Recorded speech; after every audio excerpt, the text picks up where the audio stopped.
Halo, selamat datang di Lingua Treasure. Untuk yang hari ini, kita akan belajar tentang plural noun, yaitu kata benda jamak. Pernah nggak sih teman-teman tuh bingung kenapa ya book jadi books, tapi kok box jadi boxes? Tenang aja, kamu nggak sendirian kok. Hari ini kita akan pecahin semua misteri soal kata benda jamak dalam bahasa Inggris. Kita bahas satu persatu, pelan-pelan, sampai kamu benar-benar ngerti. Nah, ini dia nih pertanyaannya, kuncinya. Kalau cuma nambahin huruf S di kata book sih gampang ya. Tapi kok tiba-tiba di kata box jadi boxes, muncul IS? Kayaknya ada aturan mainnya nih. Dan disinilah kita akan bongkar semuanya bareng-bareng. Oke, sebelum kita loncat lebih jauh, kita samain persepsi dulu ya. Apa sih kata benda jamak itu? Gampangnya gini, kata benda yang jumlahnya lebih dari satu namanya jamak. Kalau cuma satu namanya singular. Kalau dua atau lebih ya namanya plural atau jamak tadi. Nah, ini fondasi dari semua yang akan kita pelajari hari ini. Ini dia peta perjalanan kita hari ini. Kita mulai dari definisinya, lanjut ke aturan-aturan utamanya, terus kita bahas kata-kata bandel yang jadi pengecualian. Setelah itu, kita masuk ke bagian paling penting, yaitu makna dalam kalimat.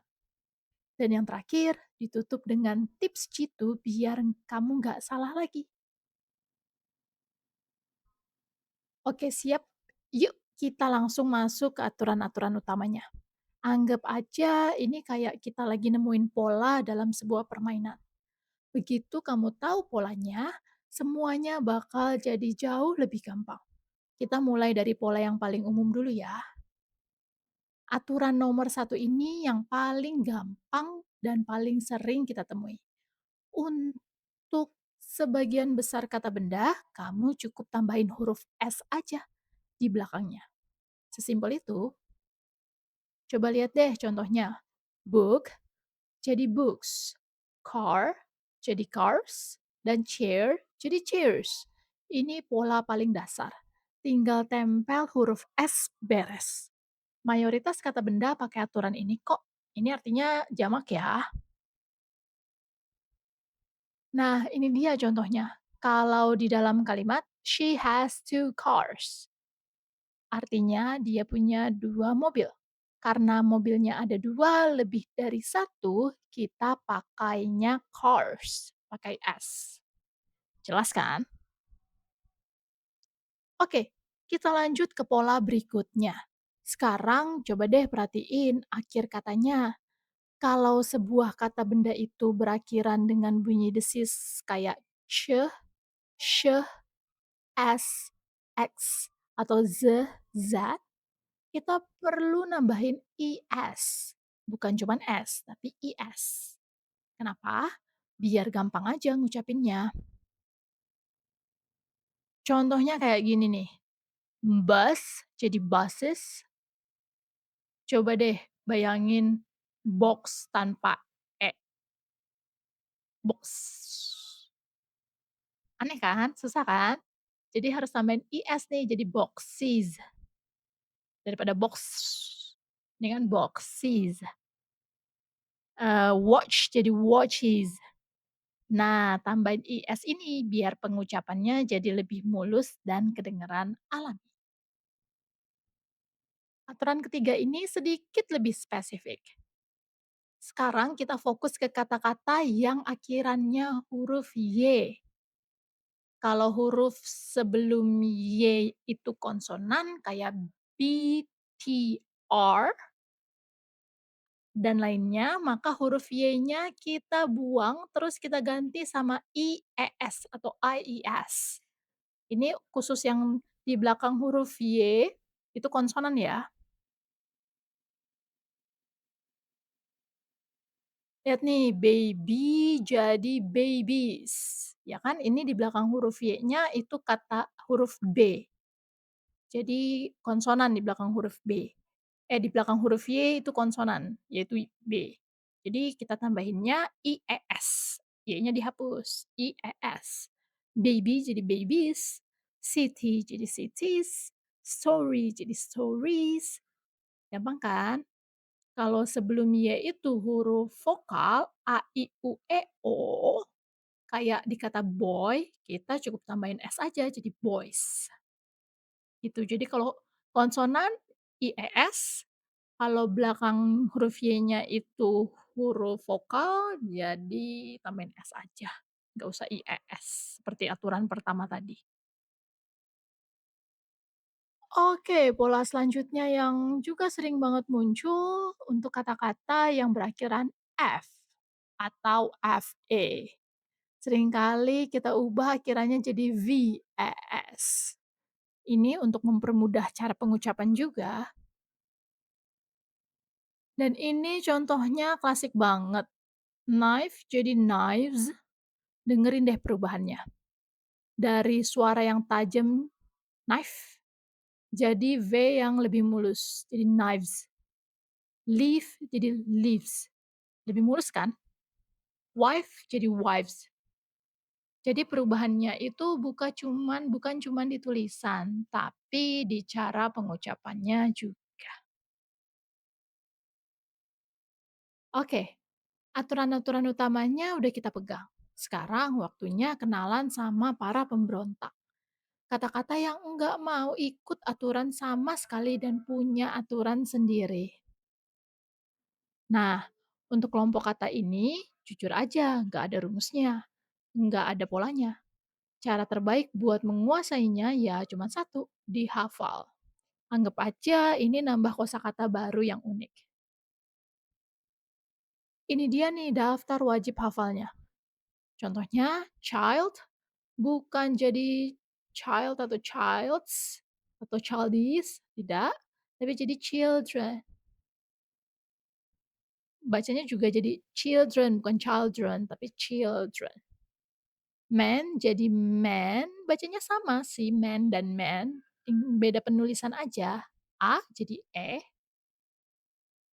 woman jadi women, nah ini bacanya agak sedikit beda. Woman, O-nya jadi U, tapi di sini O-nya jadi I.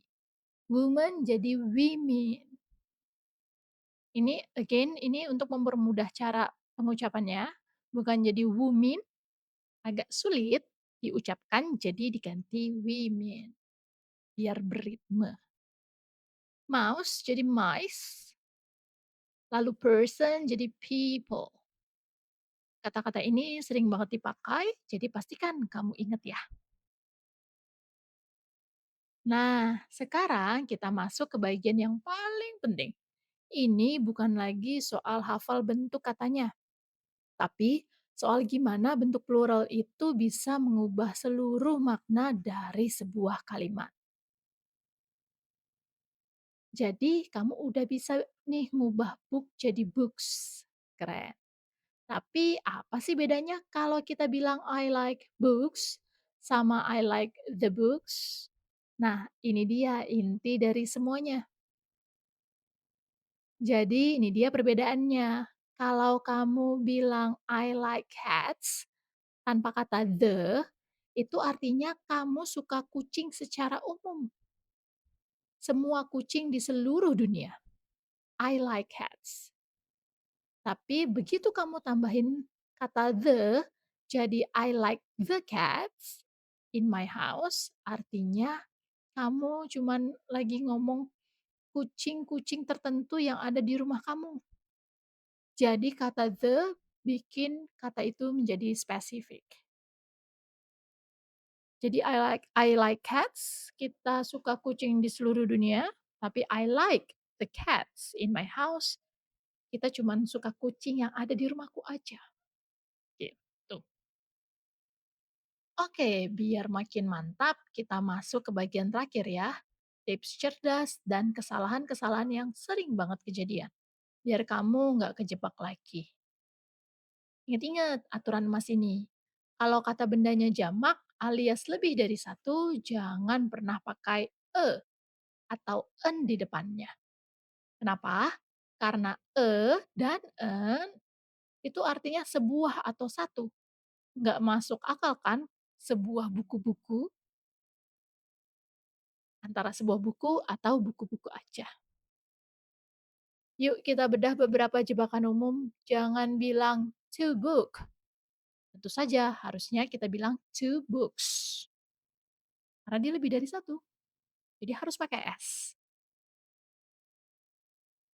Lalu ada a book, boleh atau books aja. Jadi pilih aja salah satu.